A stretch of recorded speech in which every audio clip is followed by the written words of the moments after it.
بسم اللہ الرحمن الرحیم۔ یہ میری زندگی کی حقیقی کہانی ہے۔ خالہ زبیدہ کی 3 جوان بیٹیاں تھیں۔ بڑی بیٹی کی شادی ہونے والی تھی۔ ایک روز تینوں بہنیں شادی کی شاپنگ کے لیے بازار گئیں مگر واپس نہ لوٹیں۔ پورے محلے میں یہ بات پھیل گئی کہ خالہ کی تینوں بیٹیاں گھر سے بھاگ گئی ہیں۔ کئی سال گزر گئے مگر وہ نہ ملیں۔ ایک روز خالہ کو ایک خط ملا جسے پڑھ کر ان کے ہوش اڑ گئے، کیونکہ یہ کہانی حقیقت پر مبنی ہے اور جن خاتون کی حقیقی زندگی سے تعلق رکھتی ہیں میں انہی کی زبانی بیان کر رہی ہوں۔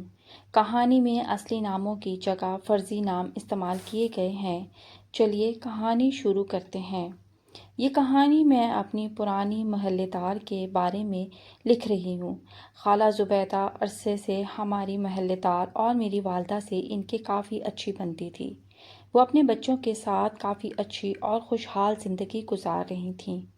ان کا اپنا 10 مرلے کا 2 منزلہ مکان تھا جو ان کے شوہر نے خاص توجہ سے بہت شاندار بنوایا تھا۔ شوہر کی نوکری بھی اچھی تھی، لہٰذا گھر میں کوئی تنگ دستی نہ تھی۔ ان کے 3 بیٹے اور 3 بیٹیاں تھیں۔ سمجھدار خاتون تھیں، اس لیے کفایت جاری سے خرچہ چلاتیں۔ وہ اچھی سلائی کڑھائی جانتی تھیں جس کے چرچے پورے محلے میں تھے، لہٰذا فارغ وقت میں اس ہنر سے بھی اچھی رقم کما لیتی تھیں۔ بیٹے تینوں بڑے تھے۔ جب وہ بھی کمانے لگے تو خالہ کو ان کی شادیوں کا ارمان ہوا۔ بڑے بیٹے کے لیے بڑے شوق سے بہو تلاش کرنے لگیں۔ ایک گھر سے انہیں لڑکی پسند آ گئی مگر ان لوگوں نے کہا کہ ہمیں اپنی 2 بیٹیوں کی ایک ساتھ شادی کرنی ہے، دوسری کے لیے بھی ہم رشتہ ڈھونڈ رہے ہیں۔ آپ کے دوسرے دونوں بیٹے بھی جوان ہیں، ہمیں آپ لوگوں کے عادات و اطوار بھی بہت اچھے لگے ہیں، لہٰذا اگر آپ اپنے دوسرے بیٹے کے لیے بھی ہماری بیٹی کا رشتہ لے لیں۔ آپ کی چھوٹی بیٹی تو بڑی سے بھی زیادہ خوش اخلاق ہے، لہٰذا خالہ نے سوچا کہ اور نہیں تو سال بعد دوسرے بیٹے کی بھی تو شادی کرنی ہے، یہ اچھے لوگ ہیں، کیوں نہ دوسرے کا بھی ادھر ہی کر دوں۔ یوں دونوں کی شادی کی تاریخ رکھ دی گئی اور پھر خالہ خوب ارمان پورے کر کے بہوؤں کو بیاہ لائیں۔ بہویں آئیں تو کچھ دن وہ سکون سے رہیں، پھر گھر کے انتظام کو بدلنا شروع کر دیا۔ اپنے شوہروں کے سامنے تو ٹھیک رہتی مگر پیچھے سے ساس اور نندوں کو تنگ کرنے میں کوئی کسر نہ چھوڑتی۔ ماں باپ نے بھی اب آنکھیں ماتھے پر سجا لیں کہ ہماری بیٹیاں تو جو کرتی ہیں ٹھیک کرتی ہیں۔ اس پر یہ کہ تیسرے بیٹے نے بھی اسی گھر سے ان کی تیسری بیٹی پسند کر لی اور اب ضد لگا دی کہ میں شادی کروں گا تو اسی سے۔ خالہ نہیں چاہتی تھی کہ اب تیسری بہو بھی اسی گھر سے آئے اور پھر تینوں بہنیں مل کر ان کا جینا حرام کر دیں گی۔ انہوں نے بیٹے کو کافی سمجھایا مگر وہ تو گھر چھوڑنے کی دھمکی دینے لگا۔ تبھی خالہ نے تیسرے کے لیے بھی اسی گھر سے بہو لے آئیں۔ وہ ان سے بھی 2 ہاتھ آگے نکلی۔ اب تینوں بہنیں کوئی کام نہ کرتیں اور اپنی آرام طلبی سے سبھی کو بے سکون کرنے لگیں۔ گھر کا سارا نظام جو پہلے خالہ خوش اسلوبی سے چلاتی تھیں، بہوؤں کی ملی بھگت نے اسے دھرم بھرم کر ڈالا۔ دراصل ان کا منصوبہ یہ تھا کہ وہ ساس اور نندوں سے علیحدہ اپنی مرضی کی زندگی بسر کریں۔ ان کا خیال تھا کہ کہاں ساس کہتی رہتی کہ ابھی بہنوں کی شادی کرنی ہے، بلکہ ہمارے شوہروں کی کمائی پر تو بس ہمارا حق ہے، لہٰذا یہ کمائی ہماری مرضی سے ہی خرچ ہونی چاہیے۔ نوبت یہاں تک آ گئی کہ روز ہی جھگڑے ہونے لگے۔ خالہ اکثر ہمارے گھر آ کر میری امی کو بہوؤں کی کارستانی سنا کر روتی تھیں۔ جب رنجشیں زیادہ بڑھیں تو خالہ زبیدہ نے اپنی اور بچوں کی عافیت اسی میں جانی کہ بہوؤں کو الگ کر دیں۔ وہ تینوں سگی بہنیں تھیں اور ان کا گٹھ جوڑ مضبوط تھا، لہٰذا انہیں ہتھیار ڈالنے ہی پڑے۔ خالہ کے شوہر یعنی انکل نے یہ فیصلہ کر دیا کہ بیٹے اور بہویں اسی مکان میں رہیں اور وہ اپنی بیوی اور بچیوں کو لے کر دوسرے مکان میں شفٹ ہو جاتے ہیں۔ انکل کا یہ دوسرا مکان نزدیکی محلے میں تھا جو کرائے پر تھا۔ مکان کرائے دار سے خالی کروا لیا گیا اور خالہ اپنے شوہر اور بچیوں کے ساتھ 5 مرلے کے اس گھر میں منتقل ہو گئیں۔ یہ مکان بھی اچھا بنا ہوا تھا اور 2 منزلہ تھا۔ نچلے پورشن میں 2 کمرے اور صحن بمائے برآمدہ اور اوپر کے پورشن میں بھی 2 کمرے، کچن، صحن اور واش روم وغیرہ بنے ہوئے تھے۔ علیحدگی کے بعد بیٹے اپنی بیویوں کے ہمراہ خوش و خرم زندگی بسر کرنے لگے۔ اب وہ اپنی کمائی اپنے پاس رکھتے تھے، بس کبھی کبھار ماں باپ سے ملنے آ جاتے تھے۔ زبیدہ خالہ کو ان سے علیحدہ رہ کر دکھ تو ہوتا، لیکن سکون کی خاطر اس جدائی کو سہنے کے سوا اب کوئی چارہ نہ تھا۔ بیٹے خوش تو ماں باپ بھی خوش۔ بس انہوں نے اسی فارمولے پر عمل کیا۔ بہوؤں کو تو ان کا اپنے گھر میں آنا بھی پسند نہیں تھا۔ بس وہ کبھی عید تہوار یا پھر پوتے پوتے کی سالگرہ وغیرہ پر چلے جاتے اور حسب استطاعت ان کے لیے کھلونے یا تحفے بھی لے جاتے۔ انہی دنوں انکل ملازمت سے ریٹائر ہو گئے اور اب پینشن پر آ گئے۔ وہ ساری عمر کی جمع پونجی سے بس یہ 2 مکان ہی بنوا پائے تھے اور اب بڑھاپا سر پر آ گیا تھا۔ دونوں میاں بیوی کو ابھی 3 بیٹیوں کی شادیوں کی فکر تھی اور ویسے بھی بوڑھے والدین کے کاندھوں پر جوان بیٹیوں کا بوجھ بہت بھاری ہوا کرتا ہے۔ خدا کی کرنی کہ ایک روز خالو کی طبیعت بہت خراب ہو گئی۔ شاید ان کو دل کا دورہ پڑا تھا۔ ہسپتال تک جانے کی نوبت نہ آئی اور وہ راستے میں ہی اللہ کو پیارے ہو گئے۔ وہاں ڈاکٹروں نے بتایا کہ ان کا ہارٹ فیل ہو جانے سے انتقال ہو چکا ہے۔ چند دن تو سوگ میں گزرے۔ جب ہوش آیا تو پتہ چلا کہ سر سے سائباں تو اٹھ چکا ہے اور ذریعہ آمدنی بھی کوئی خاص نہیں ہے۔ بیٹوں سے بھی کوئی امید نظر نہ آئی۔ خالہ سلائی تو پہلے بھی کرتی تھیں، بیٹیوں کو بھی یہ ہنر سکھا چکی تھیں۔ اب گزر بسر کے لیے وہ سب مل کر سلائی کرتیں، جس سے گھر کا گزارا کچھ بہتر ہونے لگا۔ لیکن زبیدہ خالہ بچیوں کی شادی کی فکر میں گھلی جاتی تھیں۔ ادھر نالائق بیٹے تھے جو بیویوں کے غلام بن کر رہ گئے تھے، لہٰذا ان سے بھی اس سلسلے میں انہوں نے کوئی خاص امیدیں نہیں لگائی تھیں۔ تبھی انہوں نے سوچا کہ اوپر کا پورشن جو خالی پڑا ہے کیوں نہ اسے کرائے پر اٹھا دیا جائے۔ اس طرح ایک مستقل ذریعہ آمدنی بھی نکل آئے گا۔ اب انہیں کرائے کے لیے ایک شریف اور مختصر کنبے کی تلاش تھی۔ اس سلسلے میں محلے کے کچھ لوگوں سے بھی کہا۔ کچھ دنوں بعد انہیں بطور کرایہ دار ایک میاں بیوی مل گئے، جن کی شادی کو 10 سال ہو چکے تھے، مگر بے اولاد تھے، مگر کافی شریف لگتے تھے۔ ایک محلے دار نے ہی ان کا تعارف خالہ زبیدہ سے کروایا تھا۔ یہ لوگ پشاور سے آئے تھے اور پنڈی میں اس شخص یعنی زمان خان کا کاروبار تھا، لہٰذا وہ شہر میں مکان کی تلاش میں تھے۔ یوں میاں بیوی سے مختصر گفتگو کے بعد خالہ زبیدہ کو یہ لوگ پسند آئے اور انہوں نے ان کو اپنے مکان کا اوپر کا پورشن کرائے پر دے دیا۔ زمان خان کی بیوی کا نام زرمینہ تھا، جو کہ بہت ملنسار اور خوش اخلاق قسم کی خاتون تھیں۔ دونوں میاں بیوی اولاد نہ ہونے پر دکھ تو کرتے، مگر دونوں میں بے پناہ محبت تھی۔ زمان خان چونکہ فروٹ کا کام کرتا تھا، لہٰذا وہ رات کو گھر آتے ہوئے کافی فروٹ لاتا تھا، جو کہ زرمینہ کی ضرورت سے زیادہ ہوتا تھا۔ تبھی وہ آدھا فروٹ خالہ زبیدہ کو دے دیتی۔ اسی طرح زمان خان جو بھی کھانے پینے کی چیزیں گھر لاتا وہ زیادہ مقدار میں ہوتی اور اس کی بیوی ان میں سے کافی کچھ اپنی مالک مکان کو دے دیتی۔ اگر کبھی خالہ اسے اتنا تکلف کرنے سے روکتی تو وہ کہتی، خالہ جی رکھ لیں، میرے شوہر آپ کو اپنی ماں کی جگہ اور آپ کی بیٹیوں کو اپنی بہنیں سمجھتے ہیں۔ وہ کہتے ہیں کہ کھانے پینے کی چیزوں میں ہمسائے سانجھے ہوتے ہیں، اسی وجہ سے وہ زیادہ لے آتے ہیں۔ غرض وہ اگر کوئی اچھی چیز گھر پر میں بناتی تو وہ بھی خالہ کے گھر ضرور بھجواتی۔ زمان خان بھی انہیں ماں جیسی عزت دیتا اور ان کی بیٹیوں کو اپنی بہنیں کہتا۔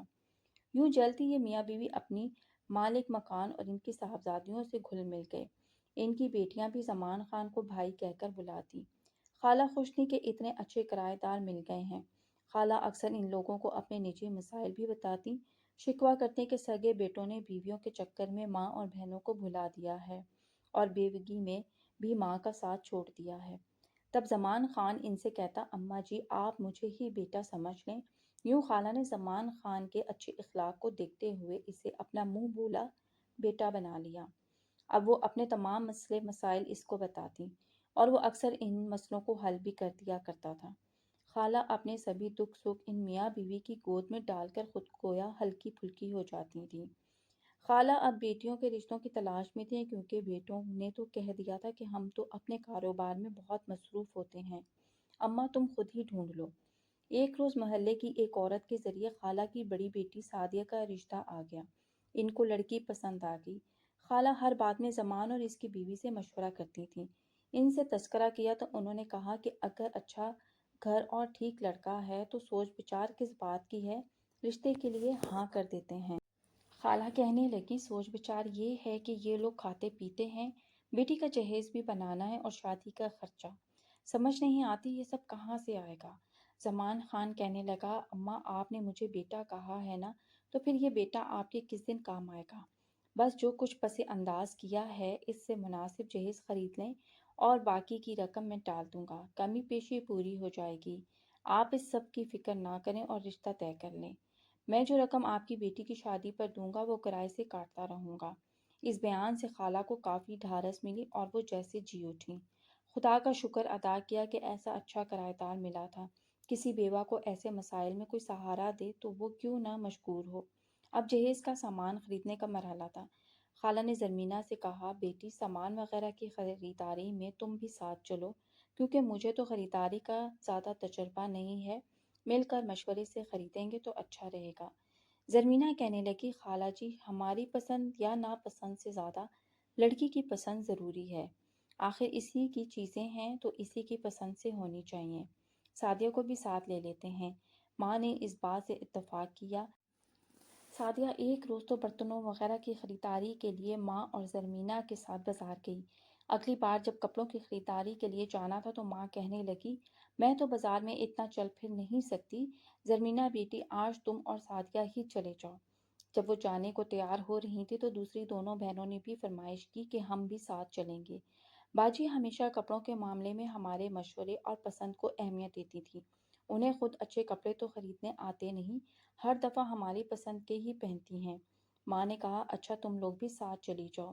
یوں تینوں بہنیں زرمینہ کے ہمراہ جہیز کے کپڑوں کی خریداری کو نکلیں تو زمان نے پوچھا کہ آپ لوگ جا کیسے رہی ہیں؟ اس کی بیوی نے جواب دیا، ہم ویگن پر جائیں گے۔ زمان خان کہنے لگا، تم لوگ ویگن میں کہاں تھکے کھاتی پھرو گی؟ ایسا کرو تم لوگ بس اسٹاپ تک چلو اور میں اپنے ایک دوست کو گاڑی کے لیے کہتا ہوں، اگر مجھے گاڑی مل جاتی ہے تو پھر میں بس اسٹاپ آ جاؤں گا۔ واپسی میں تم لوگوں کے پاس خریدا ہوا سامان بھی ہوگا، لہٰذا گاڑی ہوگی تو آسانی ہو جائے گی۔ برقع پہن کر یہ چاروں خواتین بس اسٹاپ پر پہنچیں۔ خالہ نے رقم زرمینہ کو دے دی تھی کہ تم اسے اپنے پرس میں رکھنا، یہ بچیاں ہیں کہیں گرا ہی نہ دیں۔ اب وہ چاروں بس اسٹاپ پر انتظار کر رہی تھی، تبھی زمان خان اپنے دوست کی گاڑی لے کر آ گیا۔ گاڑی اس کا دوست ہی چلا رہا تھا اور اس کے ساتھ زمان خان بھی بیٹھا ہوا تھا۔ اس نے خوش ہوتے ہوئے ایک بار پھر سے بیوی سے کہا، شکر ہے گاڑی مل گئی، بس پر خوار ہونے کے بجائے گاڑی میں بیٹھ جاؤ۔ کیونکہ زرمینہ بھی ہمراہ تھی لہٰذا تینوں لڑکیاں بھی بلا تعامل اس کے ساتھ بیٹھ گئیں۔ زمان خان برابر کی نشست پر آگے بیٹھا تھا اور اس کا ساتھی کار ڈرائیو کر رہا تھا اور وہ چاروں پیچھے ایڈجسٹ ہو کر بیٹھ گئیں۔ اب گاڑی فراٹے بھرتی جا رہی تھی اور لڑکیاں آپس میں باتیں کرنے میں مصروف تھیں۔ وہ بیچاری بھی زیادہ گھر سے باہر نہیں نکلی ہوئی تھیں، انہوں نے نظر بھر کر بھی سڑک کی طرف نہ دیکھا کہ وہ کدھر جا رہی ہیں، اور دوسرا کوئی غلط خیال تو ان کے وہم و گمان میں بھی نہ تھا۔ جب کافی فاصلہ طے ہو گیا تو سعدیہ کو احساس ہوا کہ وہ تو کسی انجان راستے پر رواں دواں ہے۔ اس نے چونک کر سوال کیا کہ ہم کدھر جا رہے ہیں؟ اس پر زمان خان نے کہا کہ ہم پشاور جا رہے ہیں، تم لوگوں نے کافی زیادہ کپڑے خرید رہے ہیں، وہاں کچھ دکانیں میرے واقف کاروں کی ہیں جہاں سے کپڑے سستے اور اعلیٰ درجے کے ملیں گے، ہم لوگ کم پیسوں میں عمدہ خریداری کر سکیں گے۔ میرے یہ دوست جو ساتھ ہیں ان کی وہاں کپڑا مارکیٹ میں 4 دکانیں ہیں۔ لڑکیاں تو بچیاں تھیں، وہ خوش ہو گئیں کہ زمان بھائی ان کے خیر خواہ ہیں، لہٰذا ان کا اچھا ہی سوچ رہے ہیں۔ جب ان کی بیوی ساتھ ہے تو خطرہ کس بات کا ہے؟ دونوں میاں بیوی کے ان کے ساتھ تعلقات ہی اتنے اچھے اور ہمدردانہ رہے تھے کہ کسی قسم کا شک و شبہ تو لڑکیوں کے ذہنوں میں آیا تک نہ تھا۔ جب وہ پشاور پہنچے تو گاڑی ایک بڑے سے گھر کے سامنے رکی۔ گاڑی کے ہارن پر چوکیدار نے گیٹ کھول دیا اور پھر زمان خان ان کو اندر لے گیا۔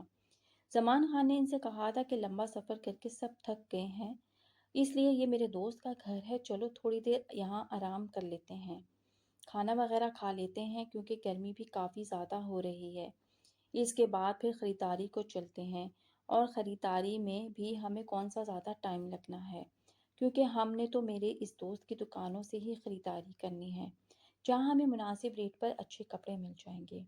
اس نے ان سب کو ایک کمرے میں بٹھایا، کچھ ہی دیر میں ملازمہ ٹھنڈا پانی لے آئی اور پھر کھانا وغیرہ میز پر رکھ دیا گیا۔ زمینہ واش روم میں فریش ہونے گئی تھی، آتے ہی اس نے کہا، جلدی جلدی کھانا کھا لو تاکہ پھر بازار چلیں، ہمیں واپس بھی جانا ہے، کہیں دیر نہ ہو جائے۔ سفر کے بعد بھوک تو سب کو محسوس ہو رہی تھی۔ تینوں بہنیں کھانا کھانے لگیں اور زرمینہ اپنے شوہر کے پاس دوسرے کمرے میں جا کر باتیں کرنے لگی، جس کی کھڑکی اس کمرے کے پاس ہی تھی اور یہ بھی معلوم ہو رہا تھا کہ وہ دونوں باتیں کر رہے ہیں۔ وہ کہہ کر گئی تھی کہ تم لوگ کھاؤ، میں بس آ رہی ہوں۔ کھانا کھانے کے بعد جب انہوں نے زرمینہ کو پکارا مگر آگے سے کوئی جواب نہ ملا، 2-3 بار پکارنے پر بھی آگے سے صرف خاموشی تھی، تبھی ایک بہن نے کمرے سے باہر جھانکنے کی خاطر دروازہ کھولنا چاہا تو پتہ چلا کہ باہر سے تو کنڈی لگی ہے۔ اب وہ تینوں پریشان ہوئیں کہ یہ کیا چکر ہے۔ انہوں نے دروازہ پیٹا مگر کوئی جواب نہ ملا۔ وہ کھڑکی کی طرف آئیں، اسے کھول کر جھانکا۔ وہاں زرمینہ یا اس کا شوہر تو نہ تھے مگر باہر ایک ملازمہ موجود تھی۔ اس ہٹی کٹی ملازمہ نے کہا، ارے شور نہ مچاؤ، کیوں گھر سر پر اٹھا رکھا ہے؟ جن لوگوں کو تم آوازیں دے رہی ہو وہ لوگ تو چلے گئے ہیں اور اب تم لوگ یاور خان کی قید میں ہو۔ وہ کل یہاں آئے گا تو ہی تمہیں کھولے گا۔ اب خاموشی سے ادھر بیٹھ جاؤ یا سو جاؤ۔ یہ سنتے ہی لڑکیوں کی جان نکل گئی۔ انہیں یقین نہ آتا تھا کہ زمان بھائی اور زرمینہ ان کے ساتھ ایسا کیسے کر سکتے ہیں۔ ان کو تو یقین ہی نہ آ رہا تھا۔ وہ یہ سوچ کر دل کو سمجھانے لگیں شاید وہ تھوڑی دیر کو کہیں گئے ہیں کیونکہ ان کا گھر بھی پشاور میں ہی ہے۔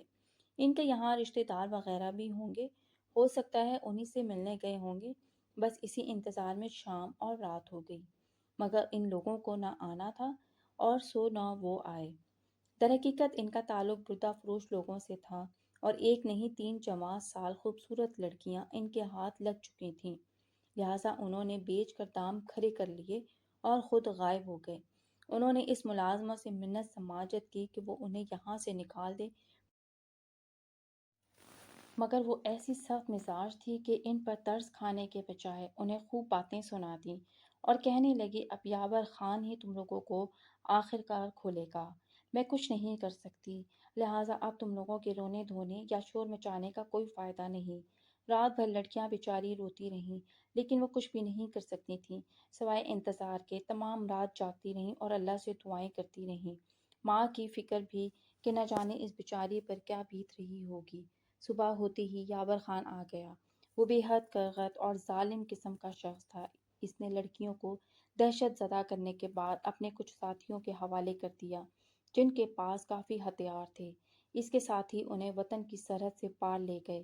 ان لوگوں کو کوئی روکنے ٹوکنے والا نہ تھا۔ لڑکیوں کا دہشت سے برا حال تھا۔ اب ان تینوں کو یقین ہو گیا کہ اب وہ کبھی اپنے گھر نہ لوٹ سکیں گی اور اپنی ماں سے نہیں مل سکیں گی، کیونکہ انہوں نے ایسے کئی قصے سن رکھے تھے جب بردہ فروش لڑکیوں اور بچوں کو آگے بیچنے کے لیے دوسرے ملک اسمگل کر دیتے ہیں۔ اور پھر خرخاروں کے واقعات تو عام تھے، آئے دن ایسے واقعات اخبارات میں چھپتے رہتے تھے۔ رات گہری ہوئی تو وہ اجنبی مردوں کے ساتھ کہاں سے کہاں پہنچ چکی تھیں، نہ جانے وہ لوگ انہیں کہاں لے جا رہے تھے۔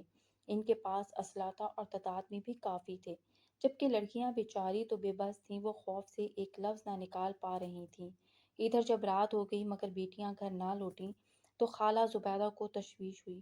اس دور میں موبائل فون اتنے عام نہ تھے، لہٰذا وہ زمان خان کو فون بھی نہیں کر سکتی تھیں۔ وہ بار بار گیٹ کے چکر لگاتے سوچ رہی تھی جانے زرمینہ اور زمان خان ان کو کدھر شاپنگ کروانے لے گئے ہیں۔ رات ہو گئی مگر بیٹیاں لوٹیں اور نہ کرایہ دار۔ اب وہ سوچنے لگی اے کاش میں انہیں اکیلے نہ بھیجتی، خود ساتھ چلی جاتی۔ خالہ بیچاری اب پچھتانے اور ہاتھ ملنے لگی کہ 3 بیٹیاں غائب ہو گئیں اور نہ ہی کرایہ دار میاں بیوی کا کوئی اتا پتہ تھا۔ ان کے دل میں بار بار یہ گمان آ رہا تھا کہ کہیں ان کے ساتھ کوئی حادثہ ہی پیش نہ آ گیا ہو۔ رات کے 12 بج گئے مگر کوئی واپس نہ لوٹا۔ خالہ کو اپنے بیٹوں کو بھی اطلاع دینے کی ہمت نہ ہو پا رہی تھی کہ وہ ان پر برس پڑتے کہ ماں تم نے انجان لوگوں کے ساتھ بیٹیوں کو اکیلے کیسے بھیج دیا۔ ایک طرف تو انہیں بیٹیوں کی فکر ہو رہی تھی اور دوسری طرف یہ خوف آ رہا تھا کہ بیٹوں کو کیا جواب دوں گی۔ صبح تک خالہ کی حالت غیر ہو گئی۔ خدا را کیا ہوا ہے؟ کیا انہیں کوئی سنگین حادثہ پیش آ گیا ہے؟ ان کے پیروں تلے زمین کھسکتی محسوس ہونے لگی۔ وہ دوڑتی ہوئی کبھی ایک پڑوسی کے گھر اور کبھی دوسرے پڑوسی کے گھر گئی مگر کوئی کیا اس سلسلے میں مدد کر سکتا ہے؟ ہر کسی نے کہا کہ شام تک انتظار کرو، اگر شام تک نہیں آتی ہیں تو تھانے جا کر رپورٹ لکھوا دیتے ہیں۔ قیامت کی رات اور دن بیچاری بیوہ پر بہت بھاری تھے۔ وہ پل پل مرتی جیتی تھی اور جوان بیٹیوں کے لوٹ آنے کی دعائیں کرتی تھی۔ جب اس روز بھی وہ نہ لوٹیں تو مجبوراً خالہ اپنے بیٹوں کے پاس گئیں اور ان کو تمام احوال سے آگاہ کیا۔ بہویں تو ساس سے طرح کے سوالات کر رہی تھیں۔ 2 بیٹے خالہ کے ساتھ آئے اور ان کے ہمراہ پولیس میں رپورٹ درج کی۔ ایسے معاملات میں پولیس بھی اکثر ناکام رہتی ہے اور کچھ دن تو بس چکر دیتی رہتی ہے۔ کچھ دنوں کے بھاگ دوڑ کے بعد پولیس بھی کچھ نہ کر سکی اور لڑکیوں کا سراغ لگانے میں ناکام رہی۔ ماں کے دکھ کا کسی کو کیا اندازہ ہو سکتا ہے کہ جس کی 3 جوان غیر شادی شدہ بیٹیاں غائب ہو چکی ہوں، جس بیوہ نے دن رات محنت کر کے عزت کی زندگی بسر کی ہو، آخری عمر میں شکی القلب کرایہ دار نے اعتماد کی فضا بنا کر اس کی عزتوں کو نیلام چڑھا دیا تھا۔ خالہ کو تو ابھی یہ بھی سمجھ نہ آ رہی تھی کہ ان کی بچیوں کے ساتھ کوئی حادثہ پیش آ گیا ہے یا وہ کہیں پھنس چکی ہیں۔ ہمیں بھی انہی دنوں معلوم ہوا کہ زبیدہ خالہ کی بیٹیاں غائب ہو گئی ہیں اور بہت دکھ بھی ہوا۔ میں ہر نماز میں ان کے لیے دعا کرتی۔ خالہ بیچاری اب دن رات دیواروں سے ٹکریں مارتی، مگر ٹکریں مارنے سے تو صرف اپنا سر ہی زخمی ہوتا ہے۔ خالہ نے گلی گلی کی خاک چھان لی مگر ان کی بیٹیوں کا کہیں سراغ نہ ملا۔ تمام محلے والے تسلی دیتے تھک گئے مگر انہیں تسلی نہ ہوئی۔ وقت گزرتا رہا، خالہ کا ایک بیٹا اور بہو ان کے پاس آ کر رہنے لگے۔ وہ بھی آخر کار ان کی غمگساری کر کر کے تھک ہار گئے اور اپنے اپنے کام دھندوں میں لگ گئے۔ آخر انہیں روزی بھی تو کمانی تھی، کب تک کھوئی ہوئی بہنوں کو تلاش کرتے، جبکہ ان کاموں کے لیے بہت پیسہ چاہیے اور ان کے پاس اتنا سرمایہ کہاں تھا۔ ایک روز اچانک ڈاکیے نے ان کے گھر ایک خط لا کر دیا جسے خالہ ہی نے موصول کی ہے۔ شاید خالہ کی آہ و بکا اور دن رات کی دعائیں رنگ لے آئی تھیں۔ یہ خط ان کی درمیانی والی بیٹی زینب کا تھا۔ اس نے اس میں تمام احوال ماں کو لکھے تھے کہ کیسے زمان خان اور اس کی بیوی انہیں پشاور لے گئے اور پھر کمرے میں بند کر کے چلے گئے، پھر کیسے بلتا فروش لوگوں نے انہیں سرحد پار لے جا کر فروخت کیا۔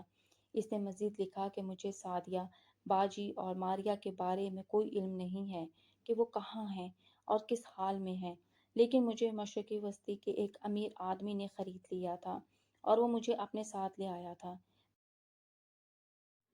میں اسے شاید پسند آ گئی، اس نے مجھے تیسری بیوی بنا لیا۔ اس کے بعد مجھے نہیں معلوم کہ میری بہنوں کے ساتھ کیا ہوا۔